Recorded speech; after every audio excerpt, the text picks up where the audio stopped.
Bismillahirrahmanirrahim. Assalamualaikum warahmatullahi wabarakatuh.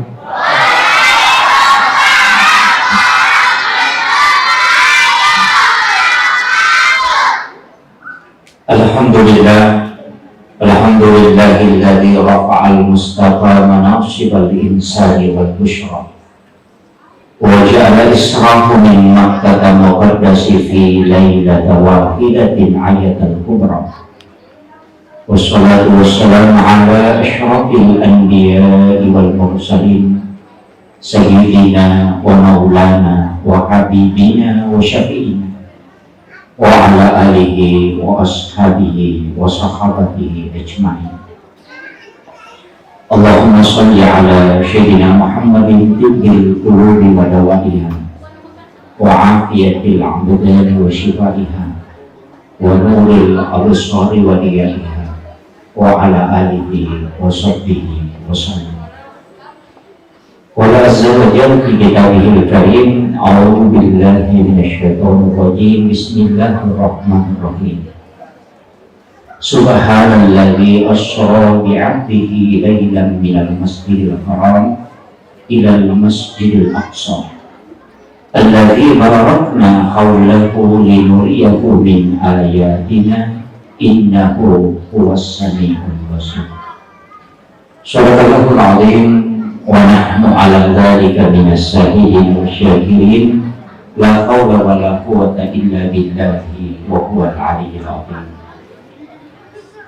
Hadratul muhtarami wal muhtaramat, ikhwanu fillah, wabil khusus yang saya hormati dan saya muliakan Bapak Imam, seluruh tokoh masyarakat, tokoh agama, para alim ulama, ibu-ibu majelis taklim, beserta seluruh tamu undangan, dan terkhusus kepada panitia pelaksana peringatan Isra dan Mi'raj.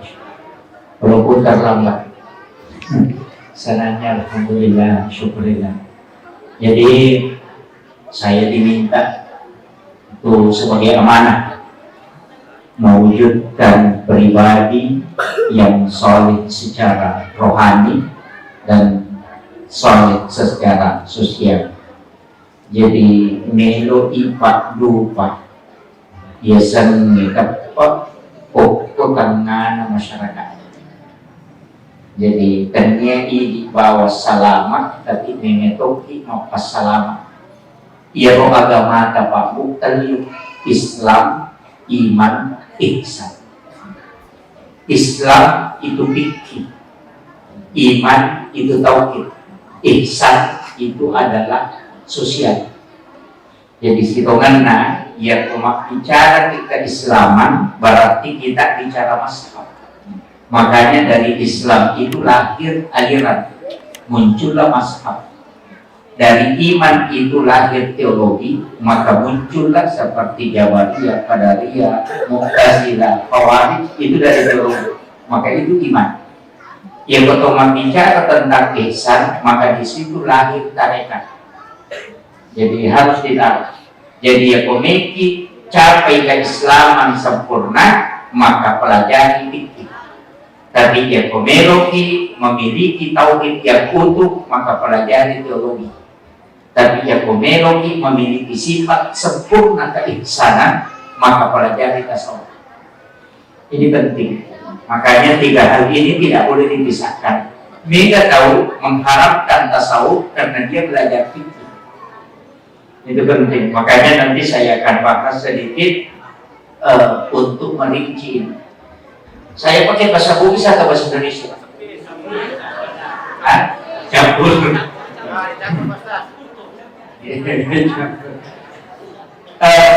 Pertama, Isra dan Mi'raj. Isra, saya tidak mau bicara tentang sejarah perjalanan. Nasabah, dinamone yang mana baca kami membahas itu.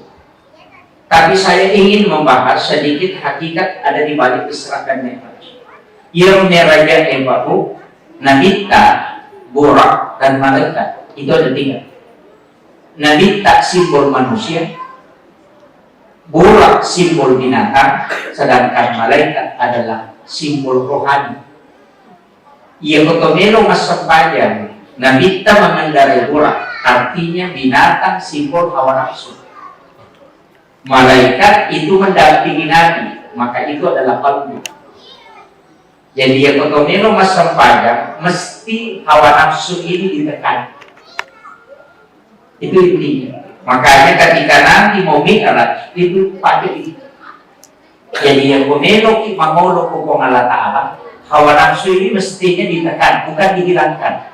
Nasabah hawa nafsu itu lari ke kesenangan, tapi hati kalbu lari ke ketenangan. Penting. Ia watak kalere itulah bersentuhan nafsu. Yana tu ampai, namun tu watak kalere narik pemalasaki, itu namanya tama andre. Namun iti yanre narik pemalasaki itu pahit. Mungkin hanya 3 sendok kita sudah berhenti.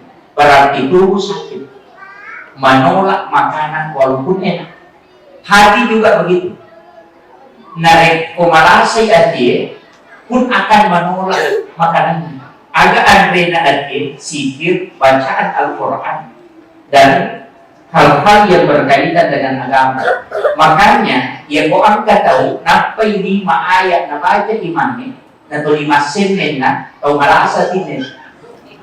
Ya, karena dia tidak bisa menerima makanan itu. Jasad dengan hati, dengan ruh, itu dua-duanya harus makan. Ini penting. Ambokna watak kalere manusia, ambokna ruwe adalah Nur Muhammad. Makanya sholat itu jika dikaitkan dengan tasawuf itu nyambung sekali. Saya kasih contoh. Orang tua dulu begini. Alif berdiri, ha ruku, mim sujud, dal duduk. Tulisannya itu adalah Ahmad. Ya, ini. Tulisannya adalah Ahmad. Alif berdiri, ha ruku, mim sujud, dal duduk. Makanya tulisannya Ahmad. Kalau kita masuk unsur manusia itu adalah tanah, api, air, dengan angin. Makanya api itu berdiri, angin itu ruku, tanah itu sujud, air itu duduk. Itu juga. Kemudian kita sebenarnya ini kepala mim, dada ha, pinggul mim, kaki dal. Makanya tulisannya Muhammad. Ruh itulah alif, makanya tetap Ahmad. Ini saja tangan. Kalau kita kasih begini, alif, lam, ha. Sedangkan garis tangan ini 18 dan 81 angka Arab itu 99. Berarti itu asma. Pas 100 dengan lafaz Allah. Maka sebenarnya tidak lepas. Ini yang dikaji ulama, tapi saya tidak mau masuk ke situ, nanti sakit kepalanya. Saya ingin, artinya ini sebagai dasar saja, bahwa kita pahami diri kita sebenarnya ini adalah sholat. Makanya kau nggak tahu dia nasab pajak, tanya tahu. Iya, itu kuncinya. Jadi ya kau nggak tahu dia nasab pajak, tanya tahu. Karena Allah kasih begini, dia kasih tubuh kita itu dari tanah. Ruh kita kan ada 3. Yang pertama ada ruh idafi, yang kedua ada ruhul kadim, yang ketiga ada ruhul hayat. Ruh idafi itu diangkat ketika orang tidur. Makanya orang tidur itu dikatakan orang mati. Makanya dalam hadis itu doanya bismika Allahumma ahya wa bismika amut. Kalau kamu alhamdulillahilladzi ba'da amatana wa ilaihi nusyur. Kenapa dikatakan mati? Karena ruh itu diangkat. Tapi yang diangkat itu ruh idafi. Itulah sehingga kenapa orang tidur itu ketika bermimpi dia bisa melihat, padahal matanya tertutup. Sederhana. Mata akan apati makita teko matindroy. Pada saat dia bermimpi dia bisa melihat sesuatu, padahal matanya tertutup. Itu adalah ruh idafi. Dari situlah lahir ada istilah nikah batin. Cuma banyak orang tidak tahu. Itu yang disambung. sebelum ijab kabul. Jika perempuan tahu, maka suaminya tidak bisa menikah lagi kalau dia lakukan itu. Makanya saya tidak ajarkan itu yang diangkat oleh Allah ketika orang mati suri. Makanya orang yang sudah mati suri itu kalau bukan imannya kuat, berarti dia ahli ibadah. Atau sekalian jadi dukun. Mampu mengobati karena dia sudah menyeberang ke alam barzakh, tapi dia tidak melihat alam akhirat. Kemudian ada namanya ruhul hayat, itulah diangkat. Itulah sehingga orang menjalankan kematiannya dari ujung kaki sampai lutut tahap pertama, dari lutut sampai pusat tahap kedua, dari pusat sampai ke kerongkongan tahap ketiga. Dari 3 ruh itulah yang dicabut. Rahasia ini cuma satu, itulah Nur Muhammad. Dan inilah bapaknya ruh. Makanya orang yang bersalawat tembus itu pasti air matanya meleleh. Kenapa? Karena dia ketemu dengan ayahnya.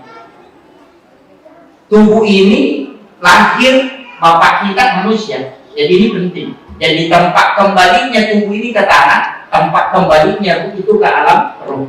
Maka kedua-duanya harus ditimbang. Masuk ke tema, saya masuk ke tema.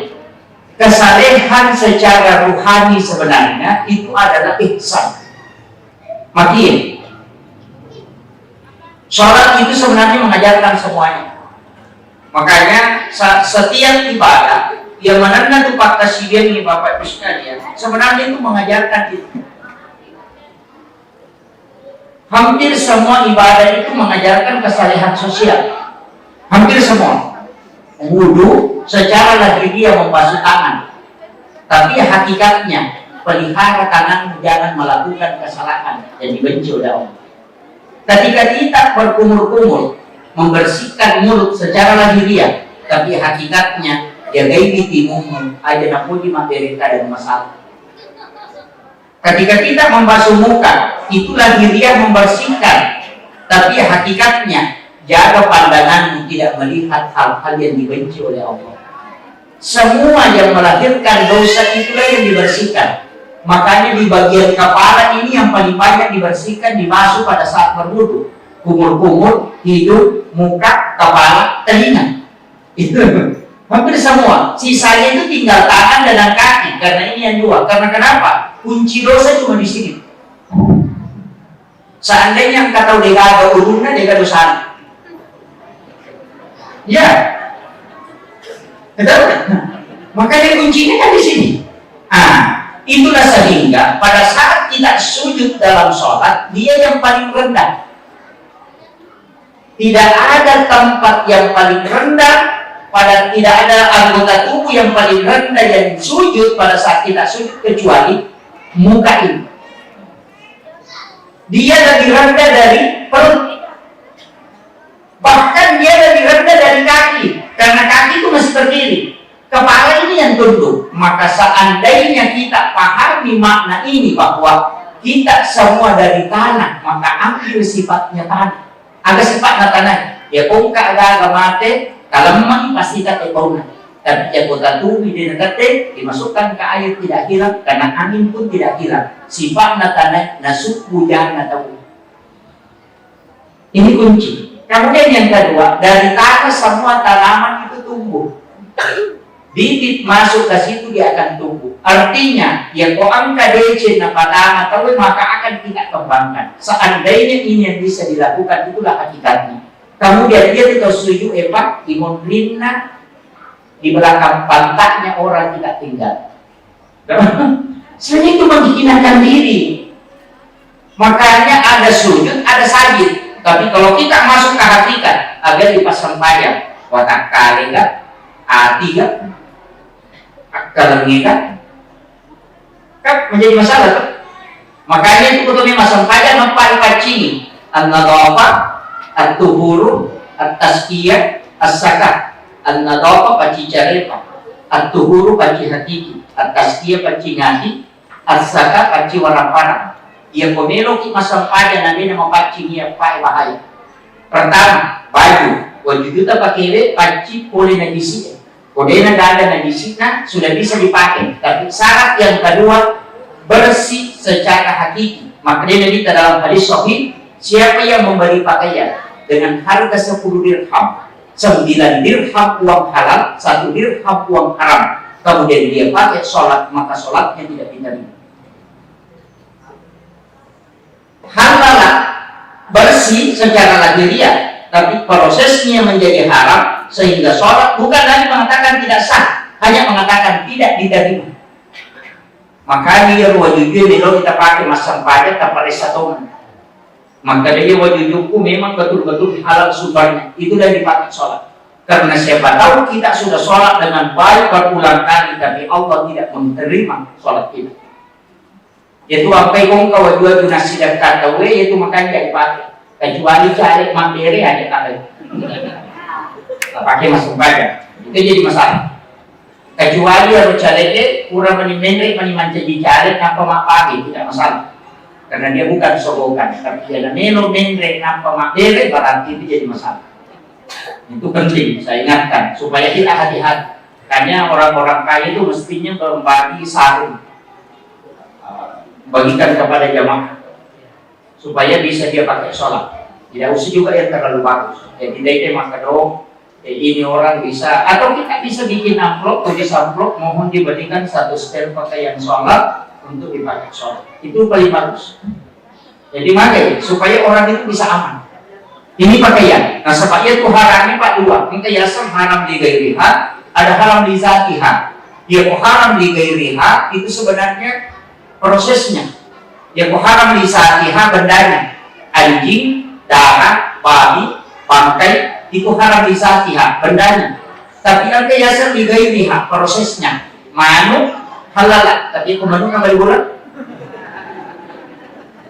Jadi masalah tuh. Ini prosesnya. Jadi hati-hati. Dan makanan haram itu ketika masuk ke dalam perut itu 40 hari baru habis. Makanya Nabi mengatakan man akal haram lantuk baru sholat awal duaan baina yauman maninya. Jadi ini kita andre hara cicang patakulu sunnah patakulu wadina itolak padongan nalutosan pada. Ini yang perlu kita hati-hati. Ini saya agak sedikit masuk ke yang paling berat supaya jangan yang selalu ringan-ringan. Ini baru pakaian.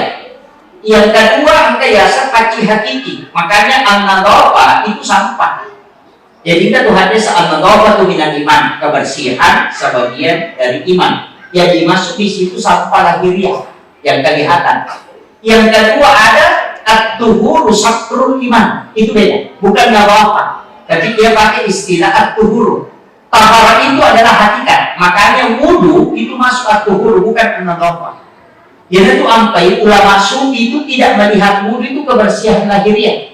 Makanya angka istilah jenne taluka. Pernah dengar sampai tempat itu jenne taluka. Ini banyak salah kaprah. Saya harus luruskan. Makanya nasabnya jenne taluka sebenarnya itu karena wudu itu hakikat.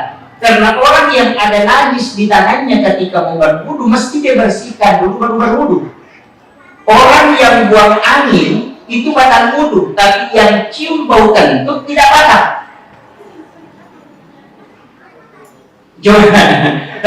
Makanya wudu itu kan hakikat. Itulah sehingga ulama mengatakan yang ukuran pakai makbal ini kemudian dapat dipakai masuk pajak karena dia sudah kotor. Ini yang dipakai ulama. Jadi yang ukuran kita masuk pajak menghadiri, bicara kita atau makbal atau ukuran kita macai. Maka jangan pakai wudu itu sholat isya karena dia sudah kotor. Dia tidak batal, tapi dia kotor. Karena mulut ini kau sudah kotor.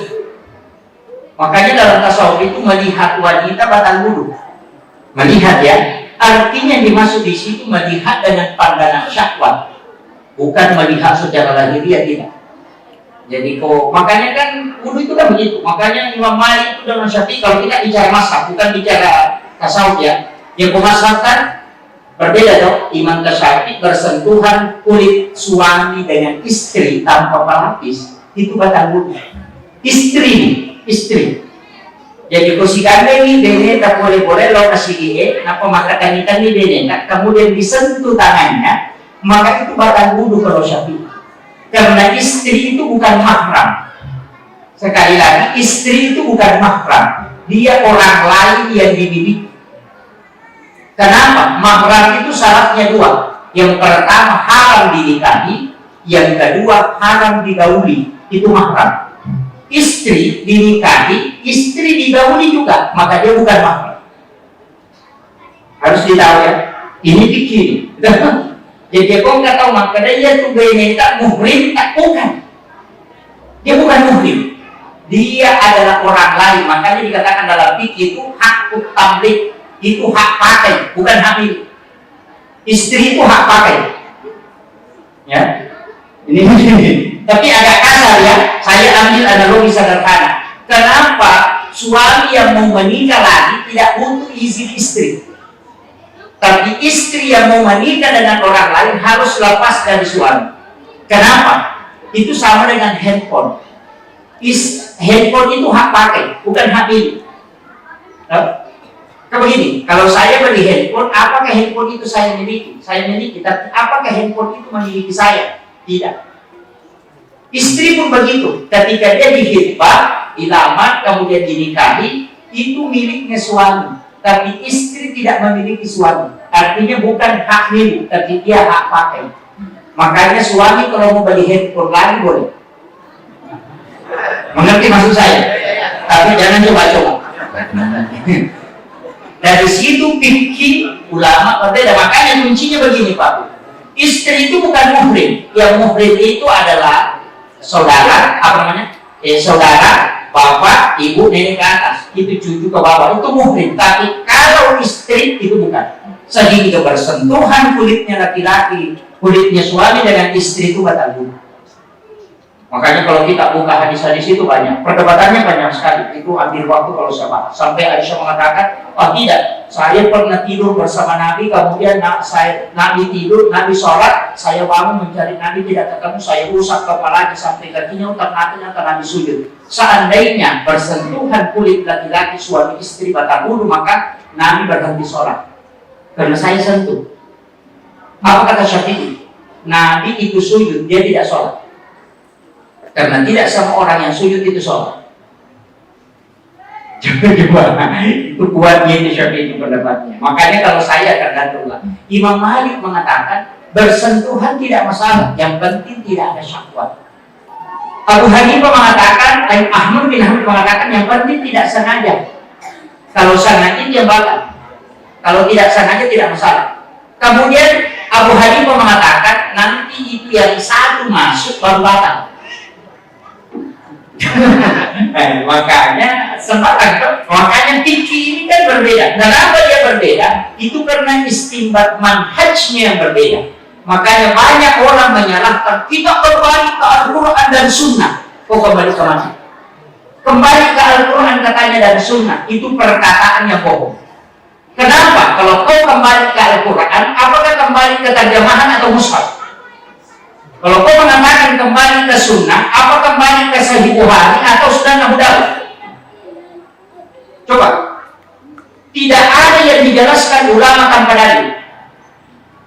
Kalau dia mengatakan kembali ke Sunnah, itu perkataan orang yang tidak tahu Sunnah. Saya sampaikan ini. Harus hati-hati. Banyak sekarang yang terlihat itu kembali ke Al-Quran dan hadis. Padahal kita dari dulu di Al-Quran dan hadis. Cuma dia yang lari kemana-mana. Ini jadi masalah. Saya kasih contoh, kalau mau tahu kuncinya. Sederhana sekali. Imam Syafi'i mengatakan orang yang menyentuh kemaluan tanpa pelapis setelah berwudu batal wudu.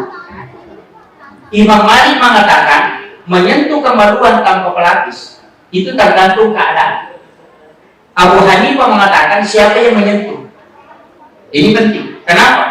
Ada hadis Nabi, seorang Arab Badui dari gunung turun ketemu dengan Nabi langsung bertanya, ya Rasulullah, kalau saya sudah berwudu kemudian menyentuh kemaluan tanpa pelapis kemudian saya mau sholat, apakah saya harus berwudu kembali? Nabi mengatakan tidak usah, karena yang kau sentuh itu sama dengan anggota tubuh yang lain.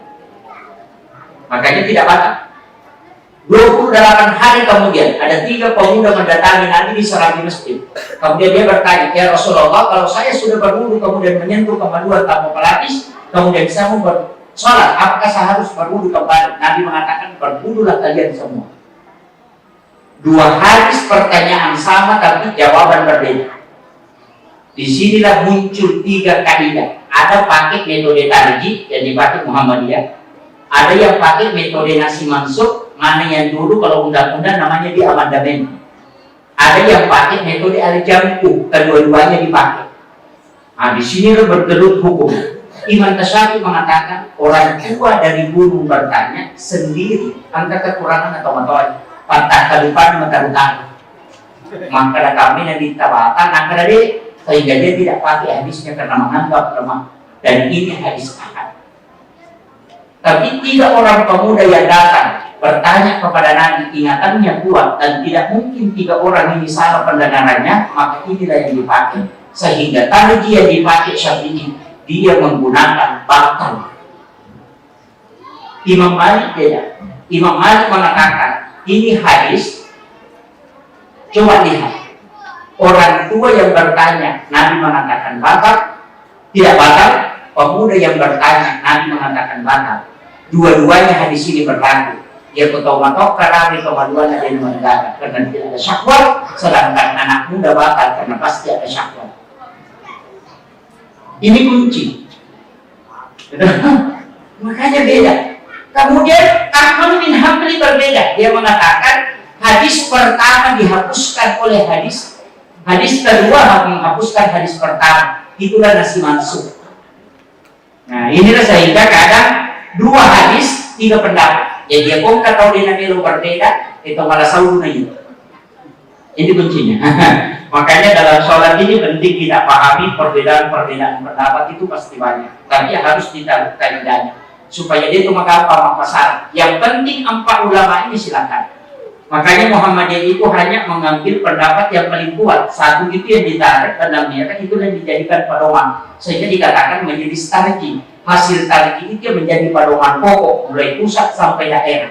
Kalau NU itu mengambil empat ini, Syafi'i, Maliki, Hanafi, Ahmad bin Hanbali, silakan pakai salah satunya, mana yang kau mau pakai. Yang penting tidak pakai semua. Allah. Nah, itu yang jadi masalah. Makanya itulah sehingga kadang-kadang ini orang tidak paham sehingga mudah menyalahkan. Kemudian saya bertanya sedikit. Ia Isra Mi'raj Pak. Ajak kamu makarati oleh menimam Mi'raj Nabi tanam kesampaian. Itu tidak. Karena ini yang sering disampaikan penceramah. Saya tolak. Kenapa? Buka sejarah Isra Mi'raj. Nabi 4 kali singgah sholat pada saat Isra. Jadi pada kita Madinah singgah sholat 2 rakaat. Baitul Lahmi Bethlehem singgah sholat 2 rakaat. Bukit Tursina singgah sholat 2 rakaat. Di Masjidil Aqsa itu sholat, kemudian seluruh Nabi dan Rasul itu jadi makmum. Berarti angka memang nasampaya na zaman Nabi ke sebelum Mi'raj. Ini harus ditahu. Buka Al-Quran. Nabi Zakaria sholat, Maryam sholat, Nabi Musa sholat, Nabi Isa itu sholat. Padahal Nabi kan terakhir. Jadi sininya Nabi itu angka mana sampainya. Dan Rasul pun ada sholatnya. Cuma boleh menimam Mi'raj nampak ada perintah sholat untuk umat. Nah, ini harus ditahu. Jadi dia tuh oleh dan Nabi tak boleh Mi'raj untuk ini. Oleh dan Nabi tak. Dia tuh sampai kalau imam katawi tak payah kita nanti ada boleh. Ya kalau wisompat teko boleh Malaysia ada boleh nilo. Boleh maka cari dari star. Ini yang selalu ditanyakan. Makanya Nabi dari Mi'raj perjalanan paling jauh yang ditanyakan ada nakuler. Padahal Nabi itu dipanggil min ayatina linuriyahu min ayatina untuk memperlihatkan tanda-tanda kebesaran Allah. Idanya supaya yang yuliran ditanya cuma angkat di hadiah ini. Tapi inilah hadiah yang selalu menjadi pembicaraan. Maka memang ini dapat.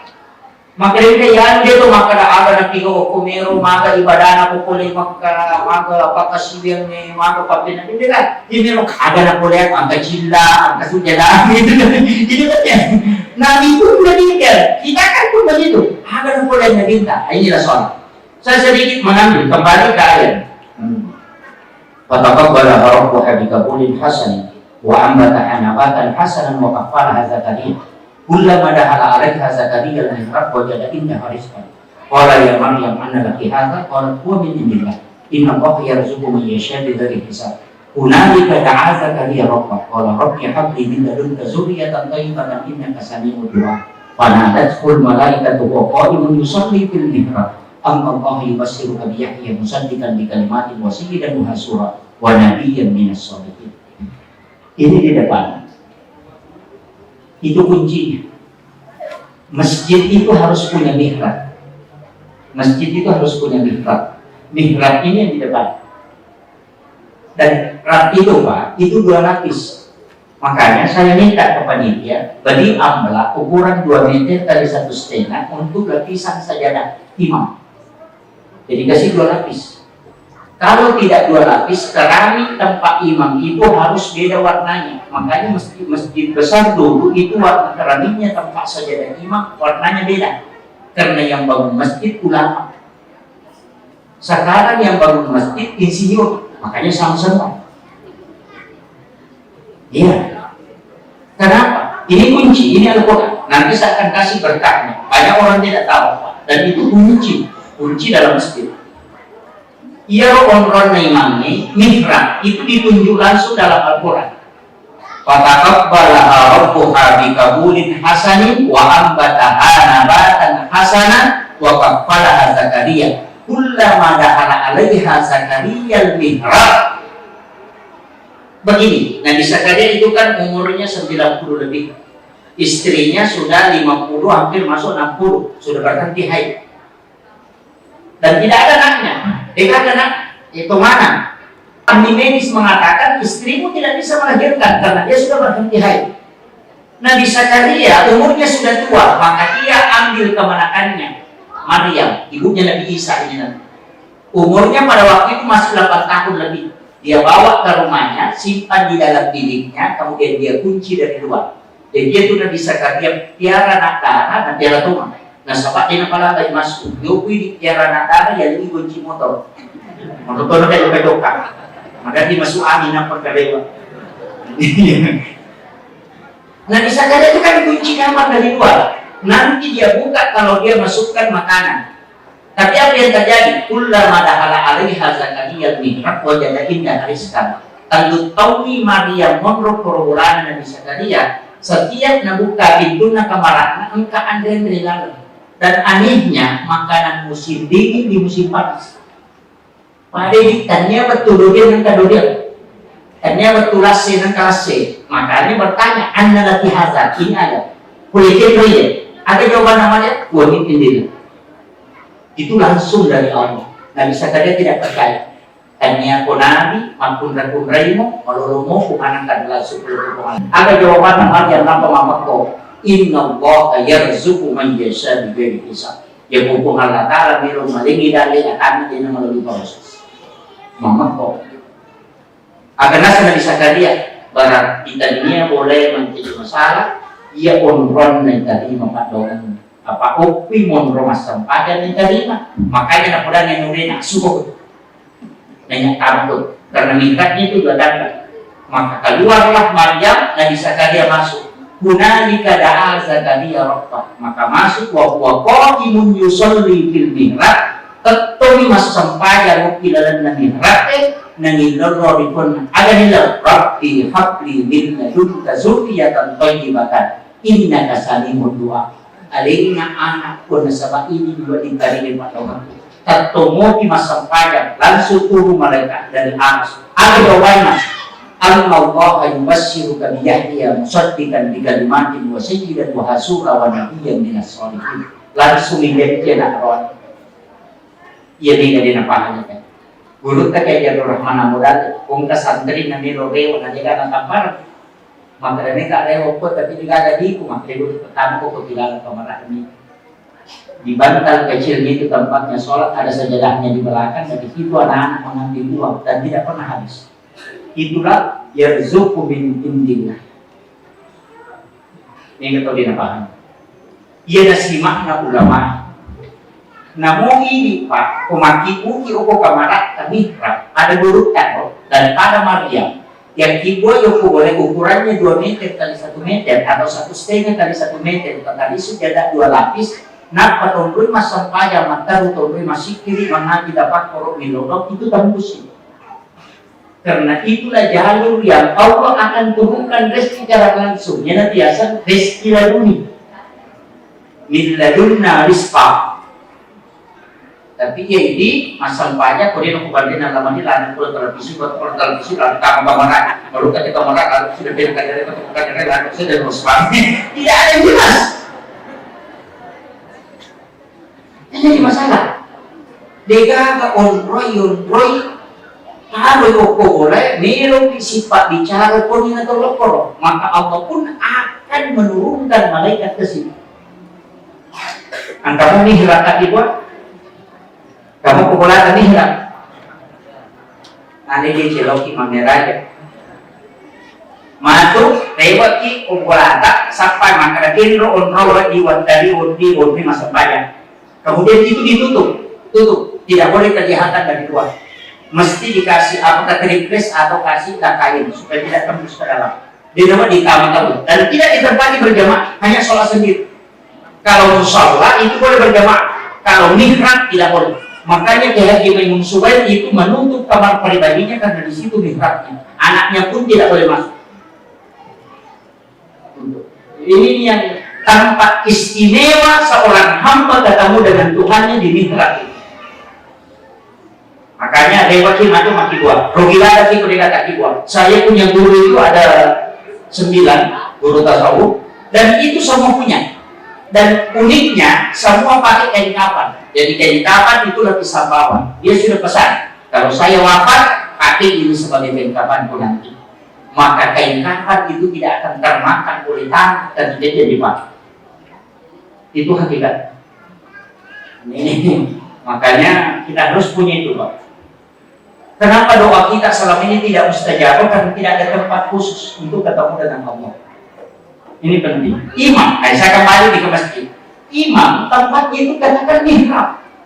Di samping mihrab rumahnya. Makanya saya tahu Pak Imam ini luar biasa. Saya cuma ingin memberitahu. Kita belajar tasawuf Pak 5 tahun tidak dikasih ilmu ini. Saya mempelajari tasawuf Imam itu di Aceh, di Iran, itu Semburu Kaseno, hampir 2 tahun. Zaman dalami itu hampir 2 tahun. Sebenarnya tidak khatam. Saya itu belajar tidak khatam. Sampai hari ini tidak khatam. Makanya saya tidak mau jadi imam. Di pondok itu sampai 20 tahun saya tidak pernah jadi imam. Meski dekat rumah pun tidak mau. Saya langsung bilang kalau masuk bisa jadi imam, lebih pulang dari rumah sholat. Kenapa? Saya tidak berani. Ada 27 pertanyaan untuk imam itu.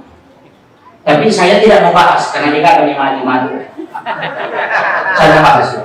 Yang saya ingin bahas ada 4 kuncinya seorang imam. Cukup ini diamalkan karena ini yang ringan. Yang pertama yaitu imamnya tidak boleh lewat pintu ini. Imam itu jangan lewat di pintu makmum, harus dia lewat di samping masuk ke sini. Jalur khusus ini. Ya kungka imam itu na ya runola di nakasaka bacaan. Tidak akan. Kemudian hafalannya terjaga. Itu kuncinya. Yang kedua, dia dapat lima sampai sunnah imam pilar masjid. Tidak boleh. Kecuali sholat sunnah berjamaah. Jadi imam itu boleh bolanya langsung tamu ke sampai sunnah. Kurang di kamar yang pertama. Sesudah doa bersama kembali masuk sholat sunnah di situ. Kalau tahu mina pandangan dia mati ya imam itu boleh nasi runtuh nanti. Itu kunci. Itu dalam tasawuf. Kemudian yang ketiga. Kontrolnya imam yang menjadi imam itu tidak boleh orang bicara di situ. Sajadah imam itu tidak boleh sembarang orang duduk dan tidak boleh sembarang yang menyentuhnya. Makanya pertemuan itu tidak boleh berdiri di situ karena itu tempat sakral. Makanya di Saudi itu dijaga, di Madinah itu dijaga, tidak boleh orang ke situ. Ini penting. Kenapa? Karena tempatnya imam itu adalah tempat komunikasi dengan Tuhan. Tapi mega imam kontara, mahape ukuran nama jadi imam IP. Ini yang penting. Makanya hati-hati juga kontrak penghafalan Quran itu yang tidak tahu ada imam masih banyak harus diajar betul. Karena banyak mereka hanya menghafalnya kemudian bagus bacaannya, tapi kaidah imam dia tidak kuasa. Makanya perlu memang diajar betul. Dia cuma bingung kalau mau bicara. Kau nggak tahu mewaki ada bergeserlah baru bicara. Itu penting. Makanya harus ditahu. Makanya itu mihrab Pak. Dia cuma dia bicara dia. Hanya sikir dengan tafakur dengan baca Al-Quran. Ya kau nggak tahu mewaki ada keluar dari situ baru bicara. Makanya guru tengkong kata mulai kata kali itu nama kau. Kemudian dia keluar dia tidak bicara tidak. Itu kuncinya. Itu lebih berat. Tapi ya kau nggak tahu kampus. Di mana kau bicara hanya ketemu dengan Allah, ketemu dengan Rasulullah, ketika engkau hanya bicara dari dua tempat itu, pada dua ini, maka kapan kau meminta, kau akan dikasih. Ini kunci. Ya komendo kita di Pak Romo, itu kunci. Jadi sebenarnya rahasianya ulama 5 tahun 50 tasawuf tidak dikasih. Maka beruntung kita malam ini. Apalagi di masa pandemi ini kan masih mengadakan kegiatan. Alhamdulillah, saya tadi pakai masker atau prepari jaga ketat. Sidrat itu longgar, karena kita sudah rapat kemarin di Majelis Ulama dengan pemerintah daerah, itu putuskan bahwa akan buka Ramadan. Jadi provinsi juga sudah fatwakan kan membuka untuk hari. Jadi memang sebenarnya pemerintah sudah tahu bahwa bisa dikendalikan dengan begini. Karena dulu itu 1 bulan datang COVID langsung masuk Ramadan, semua kalang kabut. Sehingga model sholat itu ada semua, ada yang sembunyi-sembunyi, ada yang mati lampu, ada yang lewat di belakang, ada semua modelnya. Jadi mudah-mudahan nanti ini sudah aman. Jadi kemudian saya kembali, ini sudah 1 jam nih. Ya kukurai masa sampaian nisa, si bakura masih sampaian subuh, kecuali dia baca Fatihah 9 kali. Ini langsung dari Habib Umar bin Habis. Yang pertama, Fatihah Al-Quran kita. Ila qadratin Nabi Mustafa sallallahu alaihi sayyidina Muhammadin Al-Fatihah. Yang kedua, ila jami'il anbiya'i wal mursalin wasyuhada'i wassalihin wal malaikatil muqarrabin Al-Fatihah. Kemudian kepada ibu bapak. Kemudian kepada guru Al-Qur'annya. Kemudian 4 ulama wali kutub, Syekh Abdul Qadir Jilani, Syekh Ahmad Ar-Rifai, Syekh Ibrahim Ad-Dasuki, Syekh Ahmad Al-Badani. Inilah paku bumi dan tidak mati sampai sekarang. Meninggal secara jasad, tapi dia masih ada. Maka ini paku bumi, kirimkan Fatihah. Itu bertawassul namanya. Kemudian setelah itu kirimkan Fatihah muslim dan muslimat, mukmin dan mukminat, al-ahya'i minhum wal amwat. Kemudian seluruh wali yang ada di langit, yang ada di tanah dan yang ada di laut. Karena wali yang ada di laut itu namanya Rijalul Maq. Di sini dekat laut. Makanya kau kebatasi, ingat namanya.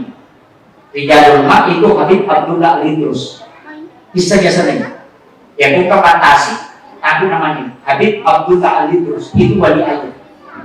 Yang lagi lo kita yang untuk kebaca akan datang ini. Karena dia memang tinggal di air. Dari situlah banyak dulu pelaut diselamatkan di laut oleh wali. Karena dia menyebut namanya. Makanya dipakai itu. Ya kau campur dikit. Di sisa tadi dilakukan. Maka dari ini ada di dalam menurut bintang dan itu ada di bawah cukup banyak ya kudus akhirnya kudus paman. Namun isu kita lebih dapat ditanto kita baca itu menjadi dia. Tapi dia juga yang boleh tahu kesabaran. Itu doa. Makanya itu dipakai para ulama. Tapi itu sebenarnya wali yang ada di air. Makanya sirina itu ditakdirkan ke polino di paruman untuk kasih kami nama lu. Dari situlah orang kadang mengambil. Kalau dia kenal dengan ini, itu makanya itu yang di air. Makanya namanya Rijalul Maq. Kemudian ukuran yang takdiringan di Fatihah, ruh yang ada di Lauhul Mahfuz. Ngapa takdiringan Fatihah ke kampung? Istilahnya terpakai dari bani untuk kirimkan Fatihah. Apa kita lorong? Aja tali isa na kampung yang pun dari kota pasar. Ia memang yang pas doa sodelo nama kita bisa. Maka dan kaya memang. Nah itu, makanya Imam dulu itu tahu maka daun tanah kampung kumelo mati karena dia memang bilang dia nari taruh na pengalatan kalau dia pasak diminta ukuran na taruh dia itu nak ada wajib lo kau tak maka kan siratu imam pak dari orang gaji imam malu karena ini hakikat itu. Tapi insya Allah kalau kita jalankan itu di sini itu Pak ada 1 imam itu tembus sampai istrinya itu beberapa kali menangis. Masih lagi nasabah mandi kadang dia simpan kunci mobil itu di dekat pintu baru dia kasih tahu makanan ketika diminta motor mati itu anak. padahal itu masih hidup. Kenapa? Karena itu sudah melapor malam. Jadi ada orang memang ibu Pak diberikan khususnya, dan itu imam yang dikasih. Jadi dasar kami gampang itu jamaah imam itu paling berat. Jadi ada tahu nanti kalau protes kalau buku ini. Nggak tahu tuh nabi kedua yang baca jadi makan betul kan rokok. Ini kan jadi masalah. Itu aja ini. Saya itu paling senang jadi makmum. Ya enak sekali jadi makmum karena tidak ada yang dipikirkan. Iya. Kalau imam itu susah. Melodi ngarah rakaat, melodi ngarah baca, melodi itu susah sekali. Tapi yang pemangku enak, santai-santai saja. Kalau sholatnya tidak terlalu bagus, imam yang diperiksa dulu. Makanya mereka imam masih ada, imam bersih. Kalau saya kan dianggap imam untuk diikuti. Ya imam yang ada kiri, aja deh. Macam aku imam selesai. Tapi kita imam bersih. Dia komentar apa cak jamaah. Makanya imam juga itu ada perbedaannya. Makanya dalam fikih itu Pak, pasti begitu. Saya itu di majelis ulama di Sidra itu setiap 2 kali 1 bulan itu berdebat. Karena kita memang punya program namanya Rihla Pencerahan Umat. Ada namanya Rihla Dakwah. Jadi semua ulama di Sidra itu dikumpul. Ada dari Al-Irsyad, ada dari Muhammadiyah, ada dari Wahdah, dari Salafi, kemudian dari NU, dari kumpul semua. Kita kurang lebih 40 orang. Datang ke satu masjid. Kemudian disuruh orang bertanya. Pokoknya bertanya memang. Nanti gantian naik menjawab. Saya itu sejak 2 kali 1 bulan itu berdebat. Saya di kemarin berdebat itu sampai hampir jam 9. Jamaah itu ketawa-ketawa. Karena kenapa? Kita mau selama ini kan tidak ketemu ustaznya. Ini yang menyalahkan. Ini datang bilang boleh. Ini datang bilang semuanya tidak. Kalau dikumpul begitu sudah. Kita lihat mana yang punya dalil, mana yang mau pakai. Masyarakat bilang, oh ada juga dalilnya begitu. Sudah tidak masalah tuh. Selama ini kan data ustaz ini mengatakan bid'ah, data yang satu sunnah. Mana yang dipakai ini? Kemarin tidak, sekarang boleh. Nah, makanya kumpul ustaz, datang ke masjid. Nah itu enak sekali. Karena biasa Sabtu jam 9:30 baru pulang. Jadi maghrib bisa ada sedikit pencerahan, baru silakan bertanya. Biasa sampai 10 pertanyaan. Kemarin itu yang bertanya. Bagaimana hukum sumbangan pemain judi di masjid? Maka ada kapaboto mas sumbang. Kalau sumbang teman itu haram, tidak boleh diterima. Kalau terima masuk neraka. Sudah turun, saya naik. Tidak haram, boleh diambil. Kenapa? Syafi'i, Maliki, Hanafi, Ahmad bin Hanbal mengatakan haram. Panitia masjid yang sudah tahu uang haram dia tidak boleh ambil. Kenapa? Karena dosanya 4. Yang pertama sekongkol dalam keharaman, yang kedua tidak menolak benda haram, yang ketiga memotongi tempat suci, yang keempat membuat ibadahnya orang tidak berkah karena uang haram. Maka kau nanti yang bertanggung jawab. Jadi itu panitia masjid Pak, kapan akan apa lupa. Harus hati-hati. Tapi Syekh Qaradawi, saya pakai kaidahnya Syekh Qaradawi. Syekh Qaradawi mengatakan terima walaupun kau tahu kau main judi. Karena kalau kau tidak terima itu bisa merusak sosial masyarakat. Kenapa? Nah pakai botol. Dia mengasum bagi mulai tak dia ada botol orang ini. Apa kamu terima itu? Ya kalau dia mulai ya dia, nak pakai masak sabu, nak pakai minum, nak pakai mati lemak, nak pakai botol, apa ini tidak dosa? Alam apa nih? Tapi pisahkan. Ayo ke sigara, oke ke rumah ada sumbangan apa botol? Ya, apakah kalau tidak terima, dia main judi, justru dosanya bertambah. Maka hentikan kemungkaran, jangan dicampur. Kalau itu dipakai, kalau bangun WC pakai di situ, kalau bangun menara pakai di situ, bangun pagar pakai di situ. Karena dia tidak masuk dalam masjid, hanya pelengkap. Itu Syekh Qaradawi. Tapi ada juga pendapat Imam Al-Jazuli dalam Jawa itu, dia mengatakan jangan pakai langsung, bikin kotak amal besar, simpan di dekat pintu masjid. Setiap bulan baru dibuka. Nah nanti dikumpul, masukkan ke saldo 1 bulan, buka lagi, masukkan ke saldo. nanti kalau di akhirat ditanya uang apa itu, saya tidak tahu, Tuhan ambil saja Islam. Jadi makanya kau bebas. Jadi makanya di Jawa ini banyak kotak amal yang berdiri pas dekat pintu itu tidak menerima sumbangan langsung karena panitia mengambil jalur amal. Ini kan jadi masalah. Termasuk yang masalah itu Pak, orang yang sudah berhubungan badan tapi dia kena asma. Jadi pura berhubungan, nah karena asma yang pemilu icamnya subuh, meke, ini jamnya, lima sempadan, itu, maka dibolehkan dia bertayamum pengganti mandi, kemudian berwudu untuk sholat. Mandi dan tayamum karena yang tidak dia bisa tahan adalah mandinya. Tapi kenapa berwudu? Karena dia masih mampu kalau air wudu. Ada dalilnya, ada hadis Sahih Bukhari. Sahabat pecah kepalanya kena batu, kemudian dia mandi junub dengan menyiram kepalanya sehingga air masuk dan dia meninggal. Kemudian Nabi mengatakan karena kebodohannya sehingga dia meninggal. Seandainya dia bertayamum kemudian berwudu, maka dia masih bisa selamat. Itulah sehingga dibolehkan. Tapi dia dari mana nak? Tahu meses ini. Jangan bilang wah ini sudah boleh ini. Tidak. Makanya ada namanya fikih darurat. Nah, ini penting. Itu kaidahnya harus ditahu. Kemudian saya kembali. Makanya sholat tadi bersih tubuh, wudu, bersih hakikat. Kemudian ada lagi tazkiyatun nufus, bersih hati. Kemudian makanan. Jadi ungkap gagal tadi terpasuk disakatkan. Kemudian tandri, pakai masuk pajak, sholat pun ditolak. Bukan tidak sah. Angka tahu si salah, kalau masuk pajak, nanti kalau kita lu ngesut, ya sakar topa. Itu kan sama kuda si salah tuh. Mereka, ini jadi masalah. Nabi mengatakan, layak minumil muslimin anjah jurahatul kau salah yang taninya salam dari kau kasana dari sewa daripada nasalah dari kalau kita lu ngesut. Makanya buat ini apa hebat dua nesum aja tadi. Kalau pasangan suami istri kalau baku gombe jangan liwat waktu sholat satu waktu sholat karena itu suatu ibadahnya tertolak.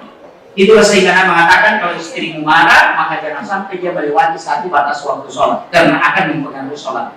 Makanya tahu dia ngasih wadah Pak Presiden masuk pajak pasti dia terima saja sampai yang cuma dari sholat nak matu gini nak pas tuh gini. Ini jadi masalah. Makanya nggak boleh. Ini harus ditahu. Kemudian saya masuk sedikit. Ini sholat Pak. Angkat biasa istilah tanggalina maka ada jadikan sholat sebagai kebutuhan. Yang dimasuk di situ Pak adalah sholat sunnah bukan sholat fardu. Makanya saya ajak kalau kita tidak bangun tahajud, usahakan sholat zikir memang sesudah sholat isya. Saya kasih tahu memang karena zikir itu akan menjadi wali Allah. Karena Allah mengatakan, siapa yang berzikir maka dia akan menjadi kekasih. Makanya zikir itu enak sekali. Kalau tahajud itu kan agak berat. Karena harus bangun kemudian sholat. Kalau lain sebelum tidur. Makanya sholat lain boleh dilakukan sebelum tidur. Kalau tahajud mesti sudah tidur. Pisahkan ini. Jadi kalau tidak bisa bangun malam, jangan sholat tahajud, sholat lain saja. Sholat lainnya itu jam 9 sudah boleh dilakukan, jam 10 sudah boleh, sebelum tidur lakukan memang. Bisa 2 rakaat, minimal, maksimal 8 rakaat. Silakan sholat. Makanya sholat tadi itu dikatakan sholat lain, karena bisa dilakukan sebelum tidur. Harus ditahu ini. Kalau sudah tidur baru bangun, maka itu sholat tahajud. Tapi 2 sahabat Nabi itu berbeda. Abu Bakar itu sholat sebelum tidur, Umar sholat sesudah tidur. Makanya Nabi mengatakan kepada Umar, engkau umatku, engkau sahabatku yang paling kuat karena mampu melawan tidurmu untuk bangun beribadah. Baru Abu Bakar diberitahu, engkau sahabatku yang paling hati-hati karena engkau takut kalau tidak bangun sehingga kau lakukan memang sebelum tidur. Keduanya boleh. Ada yang bilang kalau tidak tidur tidak boleh. Ya, tidak usah tidur dulu. Witir, kalau kita berwitir sesudah sholat isya, bangun tahajud, jangan ulangi witir. Karena hadis Nabi, la witrani illa billail, tidak boleh 2 kali berwitir dalam satu malam. Makanya ada yang mengatakan Witir itu penutup Pak Ustaz. Memang Nabi mengatakan jadikan witirmu sebagai penutup, atau yang kedua hadisnya dari Ibnu Mas'ud, jadikan witir sebagai akhir dari sholatmu. Artinya bukan sholat sunnah, tapi sholat fardu. Itulah sehingga dilarang berwitir sesudah maghrib, nanti sudah isya. Makanya Abu Hurairah itu berwitir sesudah isya, bukan penutup semua sholat, hanya sholat fardu. Karena witir itu dilakukan di malam hari, makanya maghrib jangan berwitir sesudah maghrib, nanti sudah isya. Itulah maknanya jadikan sebagai akhir, bukan sholat sunnah. Ini harus ditahu. Makanya Abu Hurairah itu setiap selesai sholat isya, sholat sunat isya 4 rakaat, baru berwitir 3 rakaat. Ibnu Mas'ud berwitir 9 rakaat. Apakah dia sama witir 9 rakaat? Tidak ada. Nah, ini saya harus luruskan ini. 3 paling banyak. Ya kemana tidak langsung 3 atau 21? Oh 21. Kalau 21 rakaat 2 di depan itu apa niatnya? Usolli sholat sunnatil witir rakaat ini. Wah, malah saud itu mereka. Wakatnya masam pada sunat ganjil 2 rakaat. Kenapa itu? Kalau 3 rakaat kan ada salamnya. Dan di mana-mana kalau sudah salam itu tertutup. Disinilah kita harus belajar ke guru. Apa niatnya? Itu yang 2 rakaat, Pak, bukan witir. Usolli sholatis sunnatil minal witri. Sudah tahu? Usolli sholatis sunnatil minal witri rakaatain. Saya sengaja sholat 2 rakaat bagian dari itu. Bukan witir, karena witir itu kan gini. Ini harus ditahu. Wah, ini bahaya ini. Makanya rakaat terakhir itu langsung usolli sholatis sunnatil witir rakaatan.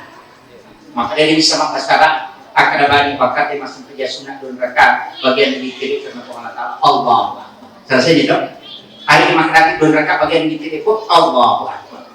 Ya pada mau batisanya kerana 2 jolok pun Allah. Makhluk berhubungan di pada ya. Nanti yang satu itu makanya yang boleh kami dari kalau matindro bangun, kemudian orang sudah mengaji di masjid, melihat waktu makan minta masuk lakukanlah 1 rakaat. Itulah makna hadis Nabi, janganlah engkau tidak berpikir walaupun 1 rakaat, karena waktunya sudah mepet. Jangan lalu ditabikir. Makanya Abu Hanifah itu menganggap wajib itu gitu. Kuncinya ada hikmah di tidak. Ya kau kata mau witir kalau tidur, nanti kau tidur itu bukan tidur, itu pasti syarat. Karena jin tidak akan memasuki alam bawah sadarnya orang yang berwitir sebelum tidur, karena dia sudah diikat dalam rahmat Allah. Itu kunci. Makanya ulama itu mimpinya langsung dia tafsir. Nah sama mati dan itu nanti tidak repotannya isyarat, karena dia berwitir sebelum tidur. Kalau tidak berwitir, niatkan witir itu diikat. Tapi koneki matindro kan ya ajen neki dulu baru baca Bismika Allahumma ahya Bismika kamu baru baca Fatihah 4 kali, Al-Ikhlas 3 kali, Al-Falaq 3 kali, An-Nas 3 kali, Alif Lam sampai Humul Muflihun, ayat kursi tambah 2 ayat sesudahnya, Al-Haqqul Mutakasir 1 kali, Subhanallah 33, Alhamdulillah 33, Allahu Akbar 34, La ilaha illallah 100 kali, kemudian Inna 7 kali, kemudian Subhanallah Alhamdulillah. Kenapa?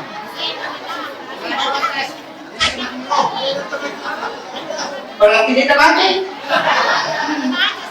Desa deh. Pada ini. Itu tidak dibaca sambil dulu, itu dibaca sambil baring. Bismika Allahumma ahya wa bismika amut, itu yang dibaca pada saat baring. Setelah baring banyak ini bacaannya Al-Ikhlas, Al-Falaq, An-Nas. Kenapa? Karena orang yang baca itu luar biasa, Pak. Makanya kenapa Nabi mengatakan tidurnya umatku adalah sholat. Berapa jam dia tidur, sekian jam terhitung sholat di hadapan Allah. Jadi kata baca roh. Ya baik pendeta baca ya roh. Cukup baca surah Al-Ikhlas 3 kali, menghatamkan Al-Quran 1 kali. Nanti kan pernah perlombakan itu.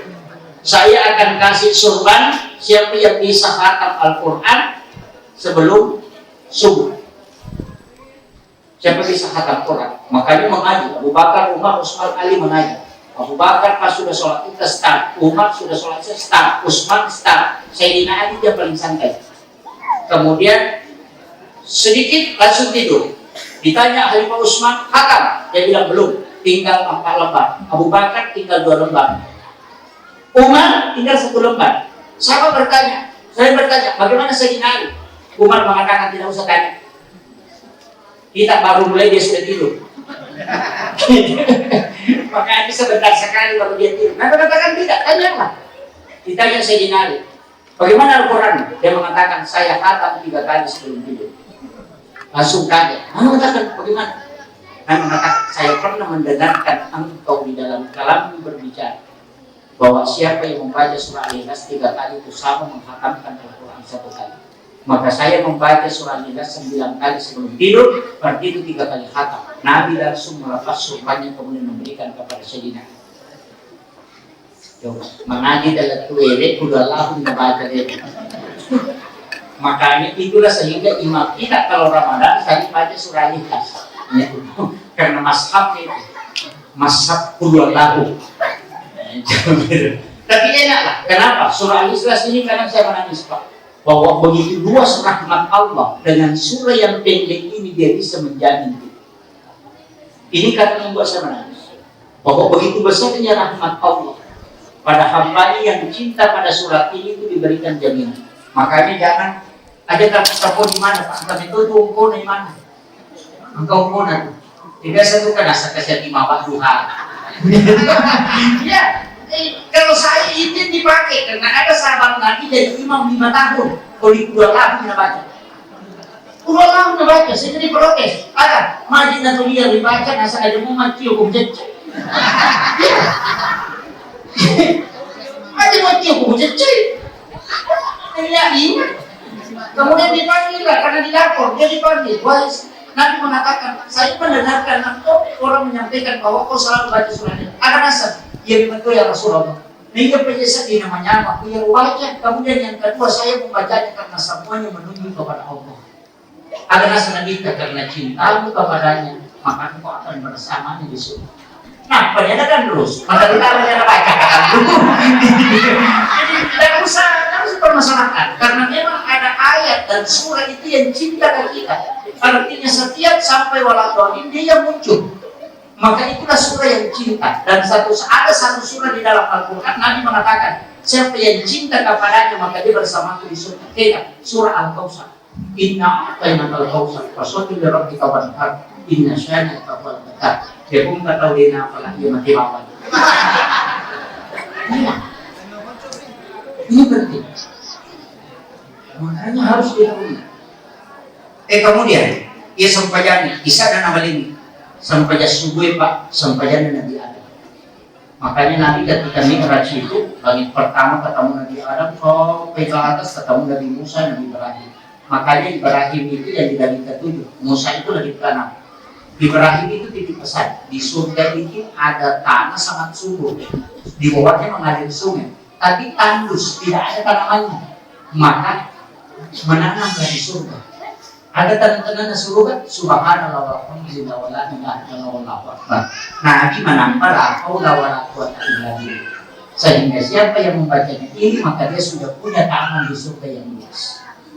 Yang kedua, Nabi Ibrahim titip salam. Jika umatmu melakukan ini Muhammad, saya titip salam kepadanya. Ketika dia menjawab salam itu, maka 1/2 dari ibadahku di hadapan Allah akan menjadi miliknya dari kemudian. Jadi pemilu kita golongan bonus, walaupun Nabi Ibrahim baca kama shollaita ala Ibrahim wa ala Ibrahim. Itulah sehingga dalam tahiyat itu ada salawat Ibrahim.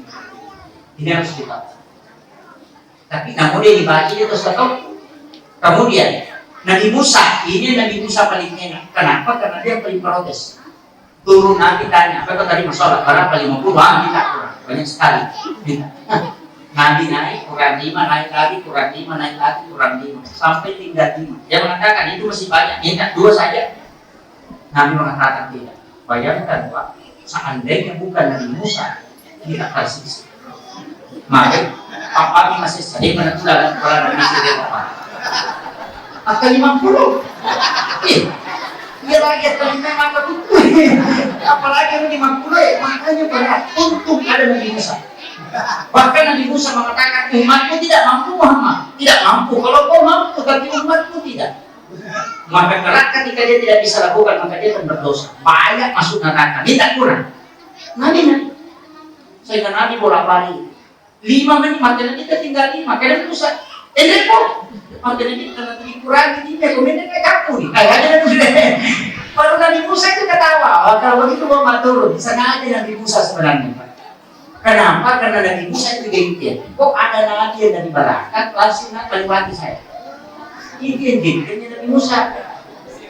Makanya dia katakan kemarin kan makanya dia paling perintah Nabi itu Allah itu diprotes sama Nabi Musa. Satu-satunya Nabi yang paling berani protes sama itu Nabi Musa. Tidak ada. Makanya dia wakil Allah Musa taklima. Nabi Musa itu bicara langsung sama Allah. Apa protes? Tuhan, kenapa kau terima doanya orang Yahudi sehingga saya nyasar di negeri Madian? Saya Nabi, dia bukan Nabi. Coba. Itu Nabi Musa. Makanya itu ada orang berdoa itu Pak pakai Nabi Musa. Kalau dia berdoa, begitu itu bisa nih. Kalau dia keluarkan dari masa daripada minum nggak ada kan begitu. Ada begitu kan? Kalau kau balik kemudian tentara kok bagi pangan aku mati. Dan ada yang seperti itu kalau berdoa. Itu sebenarnya umat Nabi Musa itu. Karena dia begitu. Kalau Tuhan berikan kesempatan kepada kita pasti dia merusak agamamu. Jangan berikan kesempatan, bunuh saja dia. Makanya Nabi Musa itu ketika dipanggil ke begitu sidang untuk menerima Taurat itu, kan 70 orang paling kuat itu diminta. Baru dia protes itu 70. Kalau Tuhanmu tidak di Tuhan Musa, saya tidak mau terima. Langsung Allah mengatakan, dikasih tahu Musa, ayo Allah, nampakkan dirimu sama dia. Karena dia tidak mau terima kitabmu kalau dia tidak di hadapanku. Pas datang angin satu kali, langsung mati semua. Nabi Musa mengatakan, kenapa kau bunuh diri saja? Bagaimana? Oh tidak, kalau mati ini bisa saya dia percaya kitabmu. Allah mengatakan dia tidak kata Musa kalau dia tidak mati. Itu kan kemudian Nabi Musa kasih hidup kembali, dikasih hidup kembali baru menerima. Itu kan Nabi Musa itu hebatnya Pak. Makanya ada orang itu selevel Nabi Musa dalam berdoa. Artinya selevel bersalah diri dia itu dikali yang bisa menjadi bangun itu Allah. Selesai. Kan ada begitu. Ada yang begitu Pak, dan rata-rata orang seperti ini itu mustajab doanya karena tidak banyak yang menerimanya. Tidak, ini kan juga dari masyarakat. Tapi makanya dua versi dari dulu itu mazhab doa banyak Pak. Makanya Imam Mahdi itu tidak pernah meminta. Imam Mahdi itu tidak pernah berdoa kasih begini. Hanya dia mengatakan pertemukan aku dengan takdir yang baik. Itu saja. Makanya Imam Mahdi itu mengatakan rezeki itu tidak usah dicari. Kalau orang pergi bertani cari rezeki baru tinggal tani. Kalau pergi menjual dari rezeki tidak usah. Karena kenapa? Rezeki sudah ditentukan seluruh lahir. Di lauh mahfuz sudah ada. Kau tinggal di rumah saja menunggu itu pasti datang. Karena kau tidak mati kalau rezeki itu tidak sampai semua. Imam Syafi'i mengatakan bahwa tidak harus bekerja karena dari situ Allah menurunkan rezeki. Imam Malik mengatakan tidak sampai berdebat sampai subuh.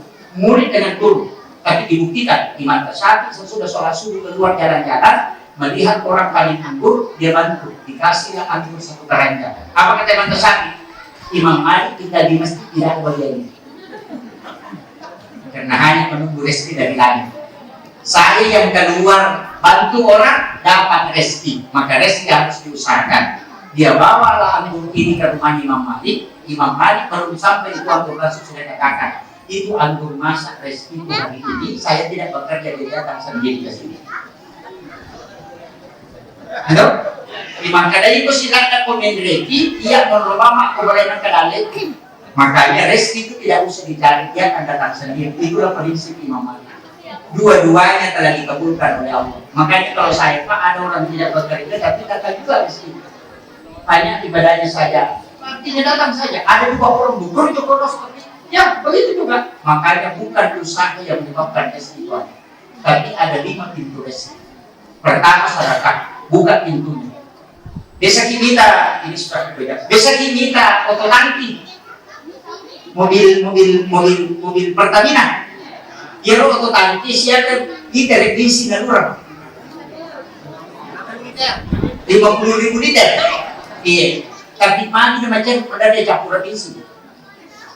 Depan di seri tangki nama Pertamina. Pada 51 liter isi na doon. Karena tidak ada jalur dari tangki besar masuk ke tangki kecil. Begitu juga manusia. Rezekinya di Lauhul Mahfuz tidak dibuatkan jalan turun ke bumi. Maka sedekah itu adalah jalurnya untuk membuka. Paham? Makanya silakan itu. Ya dosa buruk dia salah-salah itu. Apa betul? Dia kalau masa aku raja-raja ini. Dia kalau si ratu aku meraja. Makanya Gus Dur nasibnya gambaran tadi. Di sisa kue dan tadi Pati Murah, Mapang Enak Baju. Di sila itu esa pun dari Soekarno masuk ke Majasa. Jadi dia begitu Majasa pertama sendiri. Jadi enak baju tidak darah. Tapi ternyata Pak Timur semua yang ada di jaringan. Ini makanya Gus Dur itu hebat itu. Kemudian pintu rezeki yang kedua adalah usahakan doa itu merubah takdir, bukan menghilang. Makanya saya minta ketika bersamaan ini doa. Ini penutup wabah corona COVID. Satu-satunya negara Arab yang tidak kena COVID hanya Yaman. Tidak ada sampai hari ini sudah 1 tahun dari COVID, ini COVID sudah bulan tahun. Ya, karena ada di sekitar yang doakan panjang umur. Iya. Anggota dewannya kemarin saya ketemu apa dia bilang, Pak Ustaz, ada ibu-ibu sudah tua, tidak ada keluarganya, kita bawakan tunjangan COVID ini. Dan biar kada ada ya nak nasadina corona, asuwe mudah-mudahan bisa kelampi semua. Asa tahu. Makanya aja lalu kita ambil dulu. Tapi insya Allah bulan 4 saya yakin bulan 4 ini pribadi bulan 4 karena ilmu yang saya dapatkan bulan 4 COVID ini akan hilang. Kenapa? Karena air hujan di bulan 4 itu obat. Karena itu makanya ada air hujan di bulan 4, kemudian bacakan Fatihah, Ikhlas, Al-Falaq, An-Nas, Al-Kafirun dengan ayat kursi 70 kali, baru minum untuk semua penyakit. Air hujan di bulan 4 disimpan 10 tahun tidak akan berubah warnanya, karena memang dikatakan air Al-Quran turun setiap bulan 4. Makanya orang yang main hujan di bulan 4 itu tidak akan perlu, justru dia adalah obat. Itulah sehingga orang selalu menggunakan itu. Kalau ada orang tidak ada anaknya, sudah menikah tidak ada anaknya, minum itu 7 hari. Kalau sudah cukup 7 hari pasti ada syarat. Kalau dia bermimpi ketemu anak laki-laki, maka cari anak laki-laki baru pelihara, akan diberikan keturunan. Kalau bermimpi menggendong anak perempuan, maka cari anak perempuan baru pelihara, baru dikasih keturunan. Tapi kalau melihat punya anak kemudian hilang, berarti memang ditakdirkan tidak bisa punya anak. Itulah isyarat dari air Al-Quran. Nabi mengatakan kalau tidak bisa sembuh dengan air Al-Quran, tidak ada tabib yang bisa menyembuhkan. Itu sebenarnya air yang paling mahal. Makanya usahakan ada air hujan di bulan 4. Cuma tidak boleh dari atap, langsung dari langit. Jadi tidak boleh dari ujung atap itu kita ambil. Jadi kalau rumah batu tinggal di pelak di atas, pakai masker besar yang tidak pernah dipakai, baru doakan. Gitu. Jadi nanti diambil biar satu begini, ambil baru doakan sesudah sholat sunnah.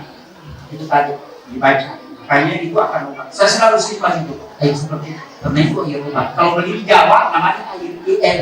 Itu 7 juta hanya sebanyak itu. Padahal itu air hujan. Dan itu lebih jernih dari aqua. Air hujan yang tidak berubah warnanya itu adalah air Al-Quran. Tapi ingat, kalau dia kuning berarti Fatihahnya salah. Kalau dia berminyak berarti gelasnya salah. Kalau ada kayak sampahnya di dalam berarti ayat kursinya yang salah. Itu bisa ditebak. Kalau kayak berminyak berarti itu An-Nasnya yang salah. Jadi makanya 70 itulah yang menembus kelak. Makanya inilah ayat yang paling utama. Saya kira ini yang sempat saya sampaikan. Tadi mengatakan sholat subuh gunakan untuk bermunajat. Kenapa Yaman tidak kena COVID? Karena ulama yang bermimpi ketemu Nabi dan diajarkan doa. Maka baca supaya tidak kena COVID. Baca. Apa itu? Ditanyakan kepada Rasulullah melalui mimpi itu, apa yang kalian baca supaya terhindar dari penyakit ini? Nabi mengajarkan baca surah Al-Fatihah 3 kali, Al-Ikhlas 3 kali, dan Hasbunallah wa ni'mal wakil 313 kali. Jangan dilanjut Hasbunallah wa ni'mal wakil, wa ni'mal nasir. Cukup Hasbunallah wa ni'mal wakil. Inilah yang diajarkan waliullah sehingga Yaman satupun penduduknya tidak ada yang kena COVID. sampai hari ini. Dan ini yang diamalkan. Seandainya tidak mengamalkan ini dari dulu sudah hilang. Cuma kita tidak mengamalkan. Dan saya itu amalkan hanya pribadi. Ada hikmahnya. Kalau bisa cukup 450 tidak ada penyakit yang akan merusak tubuh. Tapi kalau tidak bisa lakukan cukup berpuasa setiap hari kelahiran, maka tidak ada penyakit yang akan merusak tubuh. Makanya Nabi puasa hari Senin hari kelahiran. Karena itu kunci. Akhirul kalam, mari kita sejenak berdoa kepada Allah Subhanahu wa taala. Allahumma shalli wa sallim ala sayyidina Muhammadin wa ala ali sayyidina Muhammad. Allahumma anta rabbi la ilaha illa anta khalaqtani wa ana 'abduka wa ana ahdika wa bika mastada'tu a'udzu bika min syarri ma sana'tu wa aqulu laka bi ni'matika 'alayya wa aqulu laka bi dhanbi wa ighfir li fa innahu la yaghfiru dhunuba illa anta. Allahumma anta rabbul jalali wal ikram. Rabbul arsyil azim, Rabbu khaliqatul syai', Rabbul mahfuz samad lam yalid wa lam yulad wa lam yakul lahu kufuwan ahad. Ya Allah, ya Aziz, ya Ghafur, berkahi kami ya Allah, berkahi tempat ini ya Allah, jauhkan kami dari segala musibah dan bala ya Allah. Kepada semua orang yang telah berjasa di masjid ini ya Allah, berkahi kehidupannya ya Allah, selamatkan keluarganya ya Allah, rahmati ya Allah semua orang yang telah bersedekah di tempat ini ya Allah, jadikan dia sebagai hamba-hamba pilihan-Mu ya Allah. Semua orang yang mengurus rumah ini ya Allah, jadikan mereka orang yang sakinah mawaddah warahmah ya Allah. Semua orang yang hadir di tempat ini ya Allah, berikan kami berkah dan pertemukan kami kalau bersama syafaat Rasulullah Muhammad sallallahu alaihi wasallam. Kami hanya berkumpul untuk mencari keberkahan dan keridhaan di sisi-Mu ya Allah. Karena kecintaan kami kepada Rasulullah Muhammad sallallahu alaihi wasallam. Kami tahu kami banyak dosa dan khilaf ya Allah. Kami tahu kami banyak dosa dan khilaf ya Allah. Dan kami tahu ibadah kami tidak sempurna ya Allah. Kami tahu sholat kami belum khusyuk ya Allah. Begitu banyak nikmat yang telah Engkau berikan kepada kami yang sejuta pada dosa yang kami berikan kepada ya Allah. Tuntun kami ke jalan yang Engkau ridhoi ya Allah. Tuntun keluarga kami, anak-anak kami untuk cinta masuk ke dalam rumah-Mu ya Allah. Allahumma inna na'udzubika min ta'um, Allahumma inna na'udzubika min buruk, Allahumma dafa'na al-bala'a wal wabaa wal ghala wal fahsya wal munkar. Allahu alladzi la yadurru ma'a ismihi syai'un fil ardi wa la fis samaa'i wa huwa as-sami'ul 'aliim. Allahu alladzi la yadurru ma'a ismihi syai'un fil ardi wa la fis samaa'i wa huwa as-sami'ul 'aliim. Allahu alladzi la yadurru ma'a ismihi syai'un fil ardi wa la fis samaa'i wa huwa as-sami'ul 'aliim. Kami takut dengan bala dan musibah ya Allah. Kami takut dengan bala dan musibah ya Allah. Tapi kami lebih takut kepada ya Allah. Jangan sampai makhluk ini menghalangi kami untuk beribadah kepada ya Allah. Kuatkan hati kami, keluarga kami, anak-anak kami, sahabat kami dan para ulama dan pemimpin kami untuk menjalankan ibadah kepada-Mu ya Allah. Rahmati kami ya Allah. Rabbana atina fid dunya hasanah wa fil akhirati hasanah wa qina azabannar. Wa sallallahu ala sayyidina Muhammadin walhamdulillahi rabbil alamin. Al-Fatihah. Iya dan amin amin ya rabbal alamin. Akhirul kalam wallahul muwaffiq ila aqwamit thariq. Nasrun minallahi wa fadlun karim wa basyiril mu'minin. Assalamualaikum warahmatullahi wabarakatuh.